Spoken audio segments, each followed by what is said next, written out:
ಬಿಜೆಪಿಯವರು ಕಳೆದ 10 ವರ್ಷ 2014 ಇಸ್ವಿಯಿಂದ 2024 ಇಸ್ವಿವರೆಗೆ ಈ ದೇಶವನ್ನು ಆಳಿದ್ದಾರೆ ಬಂಧುಗಳೇ. ಇವತ್ತು ಪುನಃ ನಮಗೆ ಮತವನ್ನು ಕೇಳಿ ಬರ್ತಾ ಇದ್ದಾರೆ. ಅವರಿಗೆ ಹಲವಾರು ಪ್ರಶ್ನೆಯನ್ನು ಕೇಳ್ತಕ್ಕಂಥದ್ದು ನಮ್ಮ ಕರ್ತವ್ಯ. ಈ ಸಂದರ್ಭಕ್ಕೆ ಕೇಳಲಿಕ್ಕೆ ಇಚ್ಛೆ ಬಯಸ್ತೇನೆ. 10 ವರ್ಷದ ಹಿಂದೆ ಈ ದೇಶದ ಪ್ರಧಾನಮಂತ್ರಿ ಆಗಿರ್ತಕ್ಕಂಥ ನರೇಂದ್ರ ಮೋದಿ ಅವರು ಏನು ಆಶ್ವಾಸನೆಗಳನ್ನ ಕೊಟ್ಟಿದ್ರು, ಈ ಸಂದರ್ಭದಲ್ಲಿ ನಾನು ನಿಮಗೆ ನೆನಪಿಸಿಕೊಳ್ಳಲಿಕ್ಕೆ ಒಂದು ಪ್ರಯತ್ನವನ್ನು ಮಾಡ್ತೀನಿ ಅಂತ ಈ ಸಂದರ್ಭಕ್ಕೆ ಕೇಳಲಿಕ್ಕೆ ಇಚ್ಛೆ ಬಯಸ್ತೇನೆ.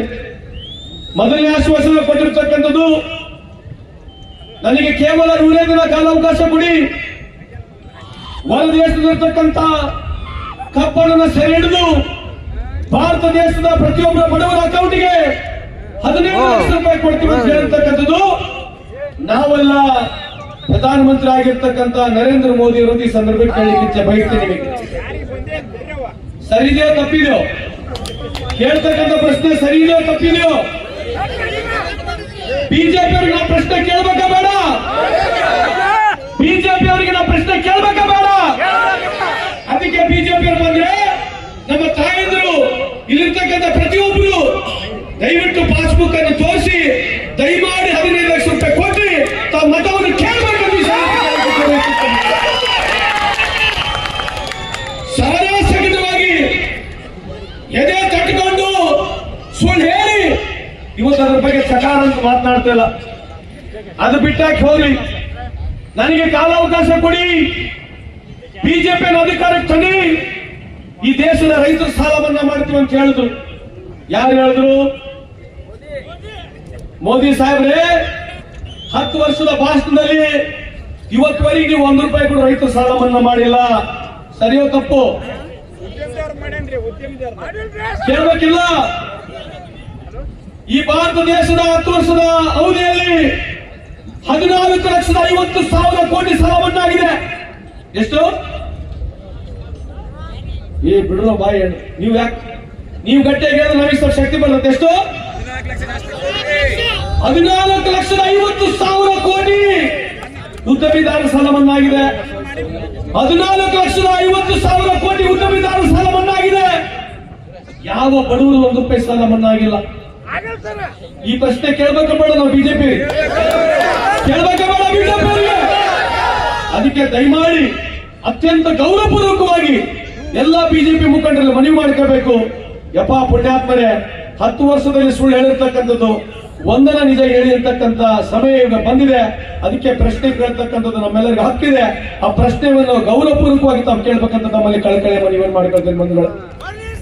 ಅಷ್ಟೇ ಅಲ್ಲ, ಅದೆಲ್ಲ ಬಿಟ್ಟಾಕಿ ಇವತ್ತು ಎಲ್ಲರಿಗಿಂತ ಇಂಪಾರ್ಟೆಂಟ್ 100 ಸ್ಮಾರ್ಟ್ ಸಿಟಿಗಳನ್ನ ಮಾಡ್ತೀವಿ, 2 ಕೋಟಿ ಹುದ್ದೆಗಳನ್ನು ಸೃಷ್ಟಿ ಮಾಡ್ತೀವಿ, 15 ಲಕ್ಷ ಕೊಡ್ತೀವಿ, ರೈತರ ಆದಾಯವನ್ನು ದುಪ್ಪಟ್ಟು ಮಾಡ್ತೀವಿ ಅಂತ ಹೇಳಿರ್ತಕ್ಕಂಥ ನರೇಂದ್ರ ಮೋದಿ ಅವರು, ಬಿಜೆಪಿ ಅವರು ಅದ್ರ ಬಗ್ಗೆ ಇವತ್ತು ಸಕಾರಾಗಿ ಮಾತನಾಡ್ತಾ ಇಲ್ಲ. ಯಾಕೆ ಹೇಳ್ತಾ ಇದೀವಿ ಮಾತಂತಂದ್ರೆ, ಈ ಪ್ರಶ್ನೆಗಳು ಯಾವ ಕೂಗ್ತಾರಿಲ್ಲ. ನಮ್ಮ ತಾಯಂದ್ರೆ ಹೇಳಿದ್ರಿ ನೀವು, ದಯಮಾಡಿ ಕೇಳಿಸ್ಕೊಳ್ಳಿ. 2014 ಇಸ್ವಿಯಲ್ಲಿ 1 ತೊಲೆ ಬಂಗಾರ 27,000 ಇತ್ತು. ಎಷ್ಟಿತ್ತವ? ಇವತ್ತೆಷ್ಟಿದೆ ಗೊತ್ತಾ? 67,000 ಇದೆ. ಎಷ್ಟು? 2014 ಇಸ್ವಿ ಇರ್ತಕ್ಕಂಥದ್ದು 27,000 ಬಂಗಾರ 1 ತೊಲೆಗೆ ಇವತ್ತು 67,000 ಇದೆ. ಈ ದೇಶದ ಬಡವರು ಪ್ರತಿಯೊಬ್ಬರು ಈ ಪ್ರಶ್ನೆಯನ್ನು ಕೇಳಬೇಕು.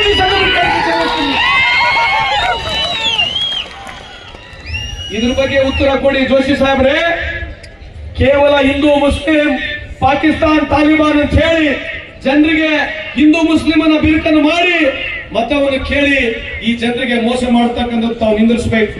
ಇವತ್ತು ಬಿಜೆಪಿಗೆ ಪ್ರಶ್ನೆ ಕೇಳಿ, 1947 ಇಸ್ವಿಯಿಂದ 2014 ಇಸ್ವಿವರೆಗೆ 14 ಪ್ರಧಾನಮಂತ್ರಿ ಈ ದೇಶವನ್ನು ಆಳಿದ್ದಾರೆ. 55 ಲಕ್ಷ ಕೋಟಿ ಸಾಲ ಇತ್ತು. ಎಷ್ಟು? 1947 ಇಸ್ವಿಯಿಂದ ಹಿಡಿದು ಈ ದೇಶದಲ್ಲಿ 14 ಪ್ರಧಾನಮಂತ್ರಿ ಆಳಿದ್ರು. ಈ ದೇಶದ ಸಾಲ 55 ಲಕ್ಷ ಕೋಟಿ. ಇವತ್ತು ಕಳೆದ 10 ವರ್ಷದಲ್ಲಿ ಕೇವಲ ಒಬ್ಬ ಪ್ರಧಾನಮಂತ್ರಿ ನರೇಂದ್ರ ಮೋದಿ ಅವರು ಈ ದೇಶದ ಸಾಲ 1,73,000 ಕೋಟಿ ಇದೆ. ಎಷ್ಟು ಪ್ರಶ್ನೆ ಕೇಳಬೇಕ ಬೇಡ ನಾವು ದೇಶಕ್ಕೆ ಲೆಕ್ಕ ಕೊಡ್ಬೇಕಾ ಬಿಜೆಪಿ ಇಲ್ಲ ಎಲ್ಲಿ ಮಾಧ್ಯಮದಲ್ಲಿ ಇದ್ರ ಬಗ್ಗೆ ಬಹಳ ಚರ್ಚೆ ಆಗೋದಿಲ್ಲ ನಾನು ಹೇಳ್ತಕ್ಕಂಥದ್ದು ಯಾವುದು ಸುಳ್ಳಲ್ಲ ಪ್ರಮಾಣ ಮಾಡಿ ಹೇಳ್ತಿರ್ತೇನೆ ನೀನು ಬೇಕಾದ್ರೆ ನೀವು ಗೂಗಲ್ ಅಲ್ಲಿ ಚೆಕ್ ಮಾಡಿ ನೋಡಿ ನಾನು ಹೇಳ್ತಕ್ಕಂಥದ್ದು ಎಲ್ಲ ವಾಸ್ತವತೆ ಇದೆ ಪಾರ್ಲಿಮೆಂಟ್ ನಲ್ಲಿ ಉತ್ತರ ಕೊಟ್ಟಿರ್ತಕ್ಕಂಥ ಸರ್ಕಾರ ಉತ್ತರವನ್ನು ತಮಗೆ ಹೇಳ್ತಾ ಇರೋದು ಈ ಸಂದರ್ಭಕ್ಕೆ ಹೇಳಕ್ಕೆ ಇಚ್ಛೆ ಬಯಸ್ತೇನೆ ಎಲ್ಲರಿಗಿಂತ ಹೆಚ್ಚಾಗಿ 2016ನೇ ಇಸ್ವಿಯಲ್ಲಿ ನರೇಂದ್ರ ಮೋದಿ ಅವರು ರಾತ್ರಿ ಬಂದರು मेरे देश के प्यारे देशवासियों मुझे 50 दिन का मोहलत दे दीजिए ಅಂದ್ರೆ ನಮ್ಮ ದೇಶದ ಎಲ್ಲ ಮಹಾಜನತೆಯಲ್ಲಿ ನನಗೆ ಕೇವಲ 50 ದಿನ ಅವಕಾಶವನ್ನು ಕೊಡಿ ಅಂತ ಹೇಳಿ ಸುಮಾರು 15,50,000 ಕೋಟಿ ನೋಟುಗಳು ಎಷ್ಟು 15,50,000 ಕೋಟಿ ನೋಟುಗಳು ರಾತ್ರೋರಾತ್ರಿ ರದ್ದು ಮಾಡಿದ್ರು ರದ್ದು ಮಾಡಿ ಏನ್ ಹೇಳಿದ್ರು ಗೊತ್ತಾ 15,50,000 ಕೋಟಿ ನೋಟಲ್ಲಿ 3 ಲಕ್ಷ ಕೋಟಿ ನೋಟು ಕೋಟಾ ನೋಟ್ ಇದೆ ಕಪ್ಪಣ ಇದೆ ಇದನ್ನ ಸರಿ ಹಿಡಿತೀವಿ ಅಂತ ಹೇಳಿ ನಾವೆಲ್ಲ ಹೇಳಿದ್ದು ಯಾರು ಹೇಳಿದ್ದು ಆಯ್ತು ನಾನು ಹೇಳಿದ್ರು 2,000 ರೂಪಾಯಿ ಹೊಸ ನೋಟ್ ಮಾಡಿದ್ರು ಅಷ್ಟಕ್ಕೆ ನಿಂದಿರಲಿಲ್ಲ ಈ ಪ್ರಸ್ತಾವನೆ ಯಾಕೆ ಮಾಡ್ತಾ ಇದ್ದೇನೆ ಸಂತೋಷಲಾಡತ್ತಂದ್ರೆ ಇದ್ರ ಒಂದು ದೊಡ್ಡ ಹಗರಣ ಇದೆ ಯಾವ 3 ಲಕ್ಷ ಕೋಟಿ ನೋಟು ಇದರಲ್ಲಿ ಕಪ್ಪಣ ಇದೆ ಅಂತ ಹೇಳಿರ್ತಕ್ಕಂಥ ನರೇಂದ್ರ ಮೋದಿ ಅವರು 1,000 ಕೋಟಿ ನೋಟ್ ವಾಪಸ್ ಹೋಗ್ಬಿಡುತ್ತೆ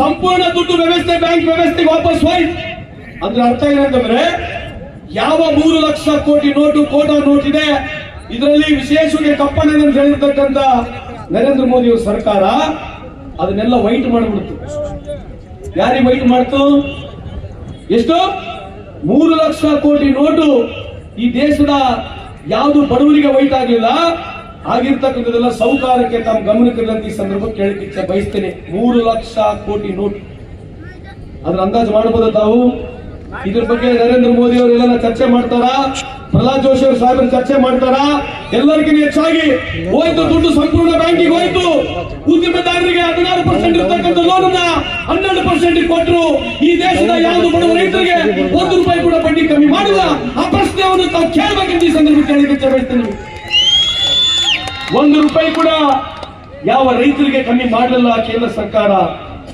ಎಲ್ಲರಿಗಿಂತ ಹೆಚ್ಚಾಗಿ ಬಿಡಿ ಇವತ್ತಿನ ಒಂದು ಹೇಳ್ತೀನಿ ನಿಮಗೆ ಬಹಳ ಇಂಪಾರ್ಟೆಂಟ್ ಪಾಯಿಂಟ್ ಇದೆ ದಯವಿಟ್ಟು ಕೇಳಿಸ್ಕೋಬೇಕು 2014 ಇಸ್ವಿಯಲ್ಲಿ ನಮ್ಮ ಸರ್ಕಾರ ಪ್ರಾರಂಭ ಆಗಿರ್ತಕ್ಕಂಥ 2004 ಇಸ್ವಿ 2004ರಿಂದ 2014 ಇಸ್ವಿವರೆಗೆ ಮನಮೋಹನ್ ಸಿಂಗ್ ಅವರ ಸರ್ಕಾರ ಇತ್ತು ಅವತ್ತು ವಿಶೇಷವಾಗಿ ನಮ್ಮ ರಾಹುಲ್ ಗಾಂಧಿ ಅವರು ನರೇಗಾ ಕಾರ್ಯಕ್ರಮವನ್ನು ತಂದರು ನರೇಗಾ ಕಾರ್ಯಕ್ರಮ ಯಾಕೆ ತಂದಿವಿ ಅಂತಂದ್ರೆ ಯಾವ ಕೈಗಳಿಗೆ ಕೆಲಸ ಇಲ್ಲ ಅವರು ಉಳೆ ಹೋಗಬಾರದು ಅಂತ ಹೇಳಿ ಇವತ್ತು ಗಂಡಾಳಿಗೆ ಹೆಣ್ಣಾಳಿಗೆ ಸರಿ ಸಮವಾಗಿ ನಿಮಗೆ 300 ರೂಪಾಯಿ 320 ರೂಪಾಯಿ ಸಿಗ್ತಾ ಇದ್ರೆ ಇದು ಕಾಂಗ್ರೆಸ್ನ ಕೊಡುಗೆ ಅಂತ ಈ ಸಂದರ್ಭಕ್ಕೆ ಕೇಳಲಿಕ್ಕೆ ಬಯಸ್ತೇನೆ ಇವತ್ತು ನರೇಗಾದಲ್ಲಿ ಸುಮಾರು ದೇಶದಲ್ಲಿ 26 ಕೋಟಿ ಜನರು ಕೆಲಸ ಮಾಡ್ತಾ ಇದ್ದಾರೆ ಎಷ್ಟು 26 ಕೋಟಿ ಜನರು ಕೆಲಸ ಮಾಡ್ತಿದ್ದಾರೆ ಇದು ಕಾಂಗ್ರೆಸ್ ಪಕ್ಷ ಮಾಡಿರ್ತಕ್ಕಂಥ ಕಾರ್ಯಕ್ರಮ ತಮ್ಮ ಗಮನಕ್ಕಿಲ್ಲ ಈ ಸಂದರ್ಭಕ್ಕೆ ಕೇಳಲಿಕ್ಕೆ ಬಯಸ್ತೇನೆ ಅದು ಬಿಟ್ಟಾಕಿ ಕೆಲವು ಪ್ರಶ್ನೆಗಳು ನಾವು ಕೇಳಬೇಕಾಗಿದೆ ಇವತ್ತು ನೀವು ನೇರವಾಗಿ ನಿಮಗೆ ವಿಧವಾ ವೇತನ ಕೊಡ್ತಕ್ಕಂಥದ್ದು ಯಾರು ವಿಧವಾ ವೇತನ ಕೊಡ್ತಕ್ಕಂಥದ್ದು ಯಾರು ಮಾಸಾಸನ ಕೊಡ್ತಕ್ಕಂಥದ್ದು ಯಾರು ಅಂಗವಿಕಲರ ಮಾಸಾಸನ ಕೊಡ್ತಕ್ಕಂಥದ್ದು ಯಾರು ಸಂಘ ಸುರಕ್ಷಾ ಕೊಡ್ತಕ್ಕಂಥದ್ದು ಯಾರು ಈ ದೇಶದಲ್ಲಿ ಯಾವ ಸೌಕಾರ ಹತ್ರ 50,000 ಎಕರೆ 10,000 ಎಕರೆ 500 ಎಕರೆ 1 ಲಕ್ಷ ಎಕರೆ ಇತ್ತು ಅದನ್ನೆಲ್ಲ ಕಿತ್ತಿ ಬಡವರಿಗೆ ಉಳುವರೆ ಹೊಡೆಯುವಂತ ಕಾರ್ಯಕ್ರಮ ಮಾಡಿ ಪ್ರತಿಯೊಬ್ಬರಿಗೂ ಭೂಮಿ ಕೊಟ್ಟಿರ್ತಕ್ಕಂಥ ಯಾರು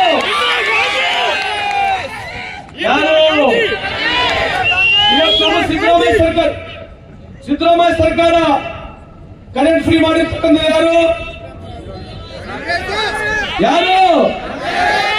ಇವತ್ತು ಉಚಿತವಾಗಿ ಅಕ್ಕಿ ಕೊಡ್ತಕ್ಕಂಥದ್ದು ಯಾರು 2,000 ರೂಪಾಯಿ ಮನೆ ಕೊಡ್ತಕ್ಕಂಥದ್ದು ಯಾರು ಯುವ ನಿಧಿ ಕೊಟ್ಟಿರ್ತಕ್ಕಂಥದ್ದು ಯಾರು ಎಲ್ಲಕ್ಕಿಂತ ಹೆಚ್ಚಾಗಿ ಇವತ್ತು ಮತ್ತೆ ನಮ್ಮ ಸರ್ಕಾರ ಅಧಿಕಾರಕ್ಕೆ ಬಂದ್ರೆ ಇಡೀ ಭಾರತ ದೇಶದ ಎಲ್ಲ ಹೆಣ್ಣುಮಕ್ಕಳಿಗೆ ಕೇಳಿಸ್ಕೊಳ್ಳಿ, ಭಾರತ ದೇಶದ ಎಲ್ಲ ಹೆಣ್ಣುಮಕ್ಕಳಿಗೆ 40 ಕೋಟಿ ಜನಸಂಖ್ಯೆ ಇರ್ತಕ್ಕಂಥ ಎಲ್ಲ ಹೆಣ್ಣುಮಕ್ಕಳಿಗೆ ಸುಮಾರು 4 ಲಕ್ಷ ಕೋಟಿ ಅವ್ರ ವರ್ಷಕ್ಕೆ 1 ಲಕ್ಷ ರೂಪಾಯಿ ಮನೆಗೆ ಕೊಡ್ತಕ್ಕಂಥ ಕಾರ್ಯಕ್ರಮ ಕಾಂಗ್ರೆಸ್ ಸರ್ಕಾರ ಮಾಡಿದೆ. ವಿಶೇಷವಾಗಿ ಅಧಿಕಾರಕ್ಕೆ ಬಂದ್ರೆ ಪುನಃ ರೈತರ ಸಾಲ ಮನ್ನಾ ಮಾಡ್ತೀವಿ, MSP ಅನ್ನು ತರ್ತೀವಿ, ಲಾಗು ಮಾಡ್ತೀವಿ. ಮುಂದೆ ಅಧಿಕಾರ ಬಂದ್ರೆ ಕಾಂಗ್ರೆಸ್ ಸರ್ಕಾರ ಕೇಂದ್ರದಲ್ಲಿ ಬಂದೇ ಬರುತ್ತೆ. ಬಂದ ತಕ್ಷಣ ಈ ಮಹದಾಯ ವಿಷಯ ಏನಿದೆ ಪ್ರಾಮಾಣಿಕವಾಗಿ ನಮ್ಮ ಕಾಂಗ್ರೆಸ್ ಸರ್ಕಾರ ಇದನ್ನ ಪರಿಹಾರ ಕಂಡಾಯಿತರಿಸುವುದು ಈ ಸಂದರ್ಭದಲ್ಲಿ ಕಳಸಾ ಬಂಡೂರಿ ಹಾಗೂ ಮಹದಾಯ ಈ ವಿಷಯ ಏನಿದೆ. ಇವತ್ತು ಪ್ರಹ್ಲಾದ್ ಜೋಶಿ ಸಾಹೇಬರು ಕಳೆದ 20 ವರ್ಷದಲ್ಲಿ ಸಂಸದರಾಗಿದ್ದಾರೆ. ಕಳೆದ 10 ವರ್ಷದ ಕೇಂದ್ರದ ಆಡಳಿತದಲ್ಲಿ ಇವತ್ತು 1 ರೂಪಾಯಿನೂ ಇದ್ರ ಬಗ್ಗೆ ಕಾಳಜಿ ವಹಿಸಿಲ್ಲ. ಕೇಳಿದ್ರೆ ನರೇಂದ್ರ ಮೋದಿ ಅವರು ಯುಕ್ರೇನ್ ಹಾಗೂ ರಷ್ಯಾ ವಾರ್ ನಿಲ್ಲಿಸ್ಬಿಟ್ಟಿದ್ದಾರೆ.